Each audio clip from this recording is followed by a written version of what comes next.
is like nowhere else on Earth. The fourth largest island in the world, only a few hundred miles off the east coast of Africa, yet a place which the rest of the world seems to have passed by. As a result, it's got its own unique creatures and cultures. And very few people ever visit Madagascar, let alone television cooks in search of new culinary delights. It was once a French colony, but they moved out in the 60s and left behind a legacy of crumbling buildings, happy if poor people, and rich surprises.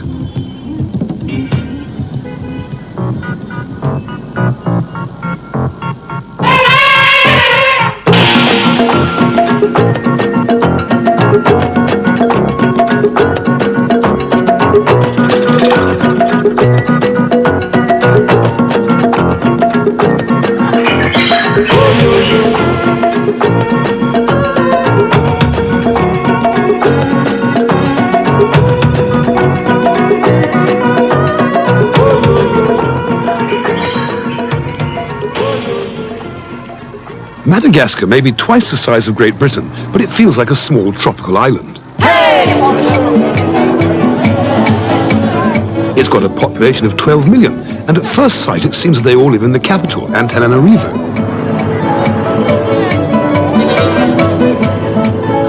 The streets here are just teeming with people, and every day is market day. It's one of the poorest countries in the world, but everyone apparently has something to do, even if it's just walking up and down the road looking busy. Although Madagascar is so close to Africa, it's like a different continent, where the people and culture are a mix of African, Polynesian and Arab, with added ingredients from the French colonists, together with a smattering of British influence.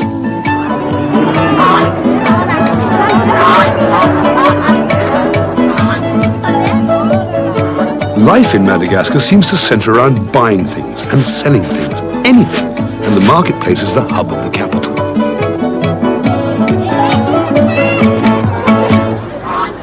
This is the Zuma market in Madagascar. They say it is the largest open market in the world. Now, I wouldn't know that, but I've only been here for 24 hours, and I'm going to attempt to cook 3 of the most classic Madagascan dishes, one of which is made from 3 lots of meat. Here, it's made from beef, from chicken, and from pork. And then, back up to me please, Chris. It's a very slow cooking thing, and these dishes are very fatty. It's also cooked with bread, which is a kind of a local spinach. And it's cooked, to your right, Chris, with tomatoes. And it's cooked with onions. And back a bit, it's cooked with ginger and garlic. So the first dish that we'll start, this will all become clear as we go along, I assure you. Well, it will be clear, even though I'm, in fact, totally confused at the moment. Someone just remarked we've got a bigger audience than some pop groups get, so it's bound to be fairly chaotic today. So we'll start off with the national dish, which is called a romazav. And it has beef, lots of beef. Goes into the pot. And then we simply cover that with a little bit of water and let that cook for about half an hour. Okay, the next dish is going to be the duck ritra. Now this is duck cooked with lots of ginger, lots of garlic, back up to me please Chris, lots of garlic, tomatoes and onions. And again, it's just covered in water, and that cooks for about half an hour or so. Then we move on to our festival dish, the dish they have for weddings, for births, for really happy occasions, is made from pork, very good fatty pork, and eel. Now because, back up to me please Chris, because of all the paddy fields around here, there are lots of eels, and it's a very popular and delicious dish. But once again, we put a little, unusually in this instance, a little bit of oil into there, and we just cook the pork lightly. And you can see it's very fatty pork, because the Madagascans really like fatty food. Now this must not take colour, we just seal it. It doesn't brown in any way whatsoever. Anyway, so that's okay. We add a drop of water into that, like so. Now, no Madagascan meal is complete without this fearsome concoction. This is chopped fresh ginger and chopped fresh chilies. And it's used instead of any kind of salt or pepper. They do not add salt or pepper to their cooking. This is highly excellent. Oh, Chris, just go back again, please. I want you to have a really good close-up of what a real cameraman looks like. You see, he's a professional, you know what I mean? Anyway, back to me, please. They're from Madagascar television. They're filming you, filming me, filming us, filming them. We're all filming everybody. Anyway, time has passed. Something like half an hour has gone by, and a couple of glasses of wine have gone down. It's got hot in the sun. Never mind. And I've swapped all the pots around because the fires are of different strengths. Now, the pork that I put in for the festive dish has now cooked away. It's nearly tender. The next phase is to add some of these beautiful sweet red onions. We put a few of those in. In fact, we put quite a lot of those in, like that. Then we add a load of tomato, like so. Stir it well in. Then, 20 minutes cooking time later, we add the eel pieces so they absorb the flavours of pork, pork stock, tomatoes and onions. And 15 minutes after that, to give it the real Madagascan flavour, just stay there, Chris, if you will, we have to add a nice bit of ginger, chopped ginger like that, and a good load of garlic. Now, the point about that is, that garlic and ginger is almost raw in there, so you get the real flavours from the fresh ginger and the fresh garlic. It's not cooked. Okay, right. Come over here with me for a second, because to eat with that, we have to make our rougaille. Now, the rougaille is so called because it is the trilogy. It has the three colours of the Madagascar flag. It has the white of the onions, which go into there. It has the green of the spring onions, and it has the red of the tomato. So red, white and green, those are the colours of the flag of Madagascar. We stir it round a little bit, like that. We put a good handful of salt into that to make it sweat, to make the juice come out of the tomatoes and the onions. And this is what the Indians would call a sambal. It's to take away the fattiness that comes from these Madagascar dishes. the Malagasy normally don't use much salt, but I think it's important to bring out the flavours. Right, a piece of the eel, the onions and the pork and the tomatoes, some more pork, like so. There's a lot of Indonesian and Arab influence in the Madagascar cooking.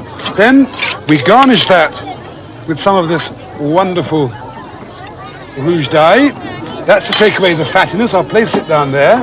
And then to give it its salt and pepper, the really spicy stuff, we add the satay, which is the minced up ginger and chilies. That is the completed dish, pork and eel. Okay, now to continue with the duck and ginger, I have to lift the duck now, which is almost a confit of duck, into this pot. We add lots of ginger, a lot of ginger, quite a lot of garlic, some onions, quite a bit of tomato, like so. We stir all that around, and then add just a little bit of water to enable the onions and the tomatoes to cook down into a sauce with what fat is left over from the dish. Where have I done my lid? That lid will do. That goes on there and cooks away for another 20 minutes or so. So the feast is nearly complete. Okay, right, we're now going to continue with the romazav, the national dish. We now put some chicken into the beef and into the pork and let it continue to simmer away until all these lovely things are cooked. I'll give that a quick stir. See, there's very little water left in there now, so the stock, such as there is very concentrated. The same ingredients, tomatoes, onion, garlic and ginger, are added to the national dish of pork, chicken and beef. And half an hour later... Final process of the national dish is a few handfuls of bread, which is a kind of a spinach. So, our feast is in fact finished. Here we have the pork and eel. Then we have our duck and ginger, and finally the national dish, beef, pork, chicken and bread, the kind of spinach. So there we have a tableful of Madagascar. When the French left Madagascar in 1960, they left behind them not just their language, which was banned for some years, by the way, but some fine old examples of architecture, like the main railway station in the capital. It could have been plucked straight from any French provincial town. What's more, they left behind a chauffeur-driven train. Actually, it's more like a lorry, but it runs on the main railway lines, so they call it a train. Bonjour.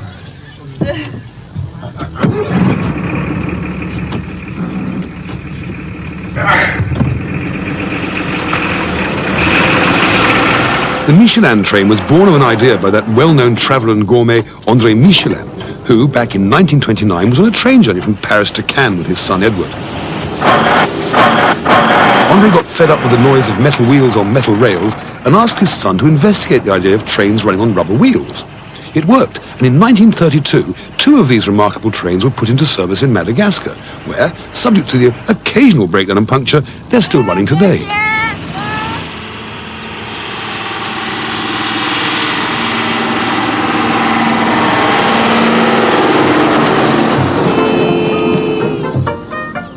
You know, Hector, that we've endured some fairly horrendous train journeys in our time, but believe me, it was a joy to hire this train for a trip away from the hustle and bustle of the capital and out into the countryside, into a land of red mud villages, rainforests and paddy fields.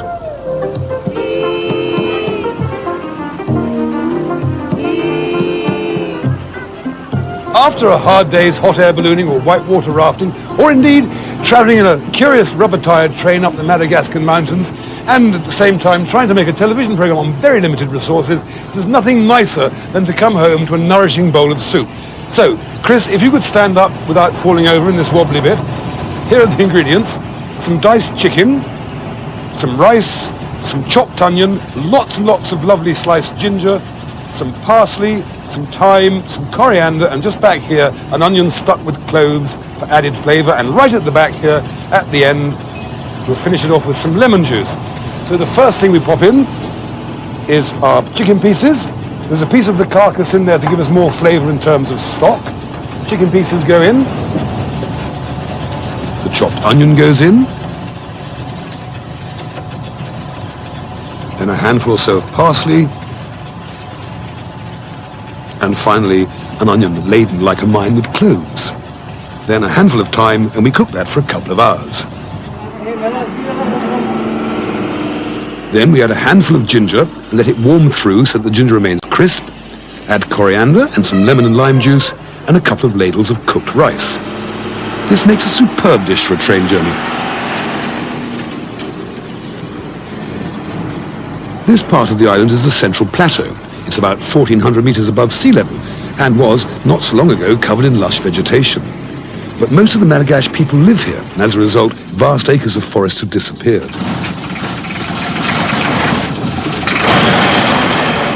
But I was really enjoying the journey and the view, but then, predictably, the train broke down.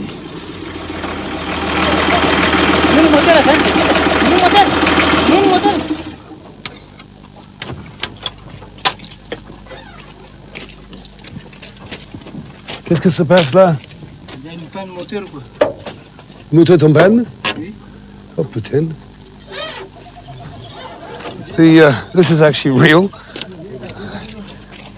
We'll have to walk or something because the motor's broken.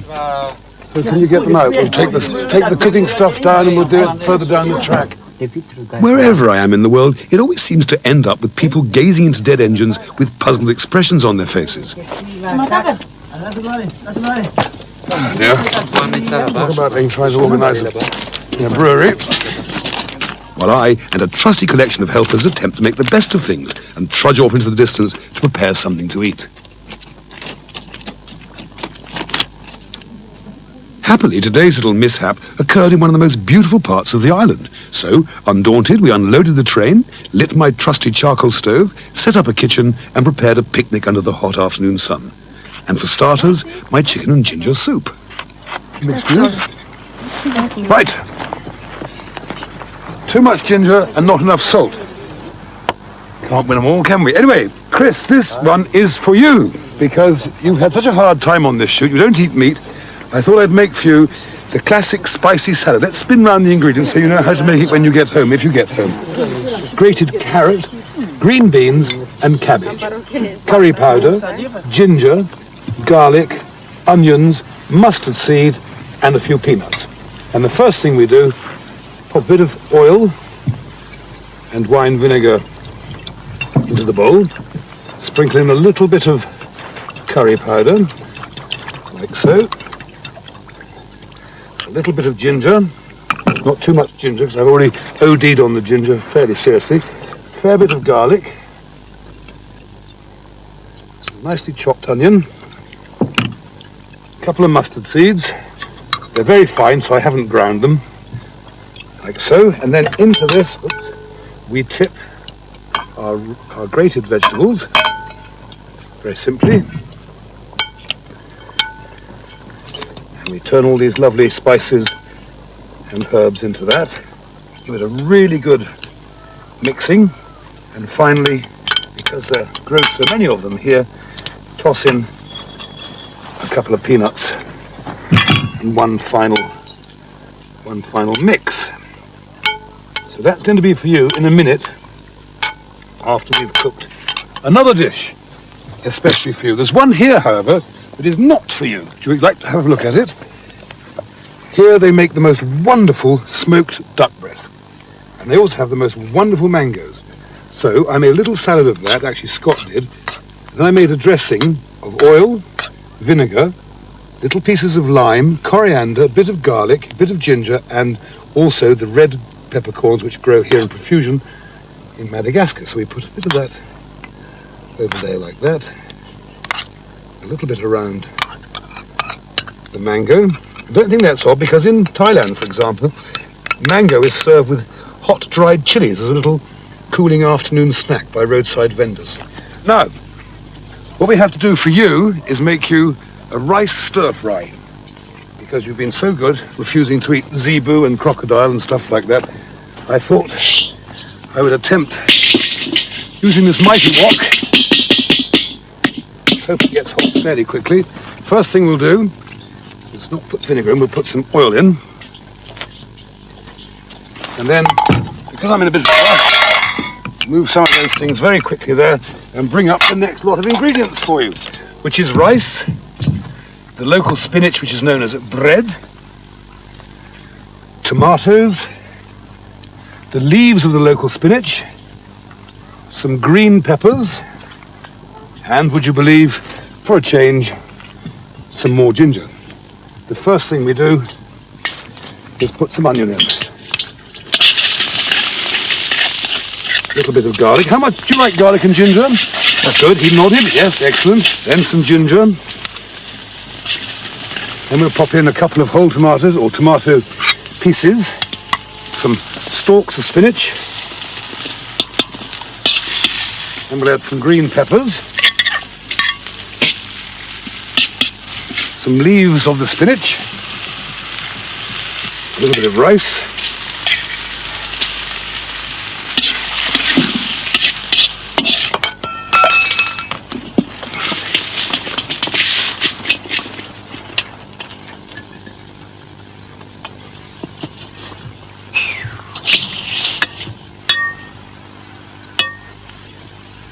Oh, and Chris, I've cooked two things for you. Some stir-fried rice and local Madagascan vegetables, and some pecan salad. The director will now take the camera while you can assume the role of food critic. You may lift up the plate if you want, because the cameraman might want to see it. Yeah, look at the food. It's very good, Keith. Thank you very much. Not bad for carnival. Thank you. Well, at least the cameraman was happy. Of course, if he'd said anything else, he'd be on the next plane home. Anyway, it was time to move on from the Highlands, and while all the cooking had been going on, the train had been repaired. So I summoned my loyal team of porters and decided that, since this is an island after all, a trip to the seaside was in order.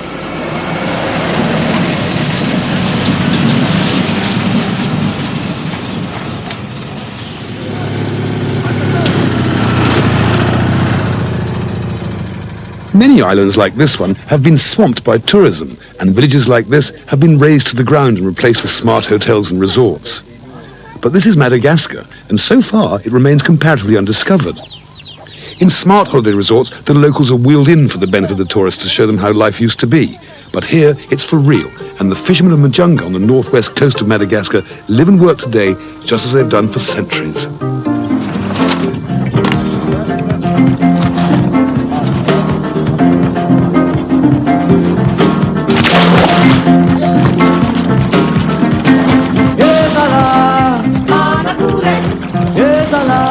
As you know, Hector, I like sailing, but a trip with these chaps is a far cry from the yellow wellies and smart plastic yachts of a cow's regatta. These pirogues, dugout outrigger canoes, originated in Polynesia, and as crude and ungainly as they may look on land, in the water they whiz along at breathtaking speeds to fishing grounds, where I was assured, of course, of a bumper catch. But as so often happens when the Floyd team arrive, the fish vamoose.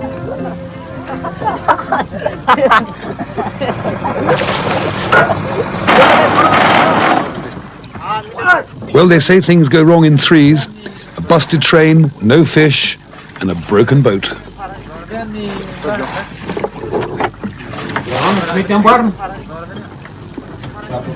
A usual Floyd fishing trip, lots of boats, lots of baits, and no fish.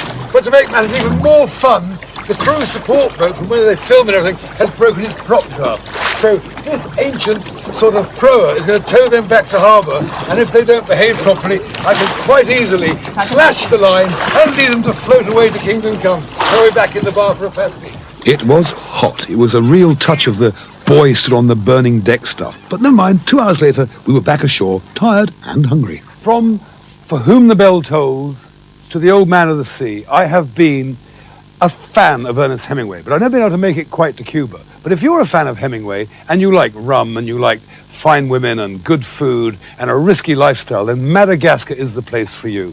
It's a tough, rough, exciting, exotic, sensational location, which is also supplemented and complemented by a wide range of splendid foods to eat. I came off the beach today ratted, tired and angry, and my good Samaritan friends said, hey, just come on in here, you can use our kitchen, you can have a drink here, you can relax, take a shower, but you have to cook us something. So I'm going to. Chris, come in, spin round the ingredients here. We've got here in Madagascar wonderful crabs, wonderful lobsters, wonderful spices, peppers, chilies, lemons, limes, coriander, ginger, fabulous fat prawns, exotic fruit like mangoes, sliced garlic, ginger, chilies, spring onions, carrots, tomatoes, and stuff like that. And you just spin around all of those. You can always pick up close-ups later on if you want to. So I thought, for these people who took me in when I was really busted flat in Baton Rouge and heading for the trains, I thought I'd cook them a little original Floyd dish involving some of the fine ingredients that Madagascar has to offer. So the first thing we do is whack a bit of oil into the pan onto our trusty wood-fired stove. First thing we do, throw in a few carrots.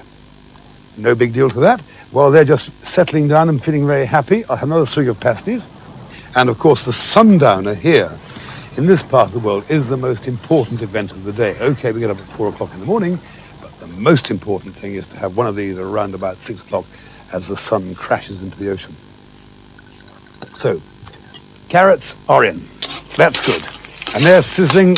We're cooking on wood, but it sounds like gas and it's rock and roll and it's going very well. So we throw in, then we throw in the onions. Then we throw in our red and green chilies. And we swizzle them around. And where's my bowl, please? Don't forget my bowl. And then we chuck in some garlic. Sliced garlic, because you just cook it very lightly and crunch through it. You get the wonderful flavor of garlic coming into your teeth and down your throat and into your tummy. So there we have that. Then a little tiny bit of ginger. Sliced julienne, we call this. I mean, all the proper cooks on television would call this julienne de gingembre, but what we call it here is sliced ginger, okay? So, in some finely diced tomato. Here we have a beautiful base of sunshine vegetables. Look at that. Absolutely magnificent. Tomatoes, garlic, ginger, carrots, peppers, chilies, all those wonderful things. Now that's the bed, that's the basis of our dish. Now, while that stays there, and I put a little more oil in to the pan. And those you say I'm oiled, well, it's only because I had to take some suntan oil. There's nothing serious about that. While that is happening, we then toss into this hot pan some of these fabulous prawns, which I've knifed down the back so that when they go into the hot fat, they'll butterfly out and look really attractive. Just you wait and see.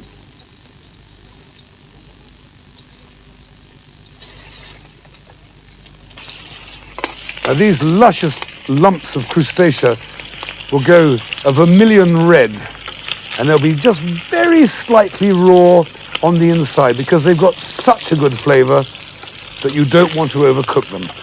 See how the colour's coming through right now?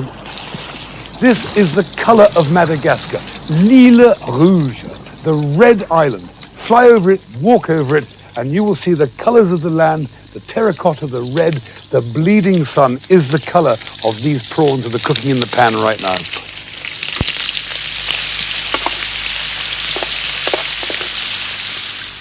You see, this is Mum's. Why can't I tell you what? I do a really outrageous thing. If only English women could be as attentive and as caring as the women here in Madagascar. They just want to do everything for you. She told me off my clothes weren't correct. She's tidying up my knives. They are sensational people. Anyway, back to the rum, of which I've drunk not a drop. We flame our prawns.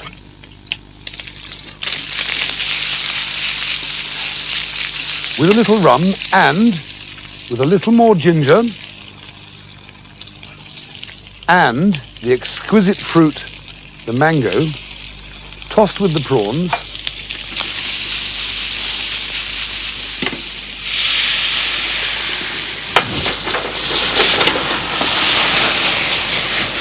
And flambéed lightly. Hemingway would turn in his grave right now, and my hosts indeed are turning in theirs because they're petrified that this gun-running smuggler's hole that I've borrowed here for the afternoon might just go down in flames. But it doesn't really matter. Chris, can we have a loving and a caring close-up of that spectacular mélange of mangoes, ginger, and prawns? And then, if you would, allow me to place it on top of that mixture of superb vegetables and take it to my hosts, all of whom, in the interests of security, have asked not to be filmed during this sketch. They are very rich, sinister men. Gentlemen, thank you for your hospitality. There is a snackette. Delicious. Is it okay? I mean, It's very good. Very good. can I just try a bit? Because But you've got to try this part with the ginger. put the ginger right inside. The ginger and the mango. Yeah. You mix the whole lot up like that. There. Try that. Good man. An excellent dish, good company, and a superb sunset. Can you blame a chap for staying on and having a few rums with his new chums? Answers on a postcard, please.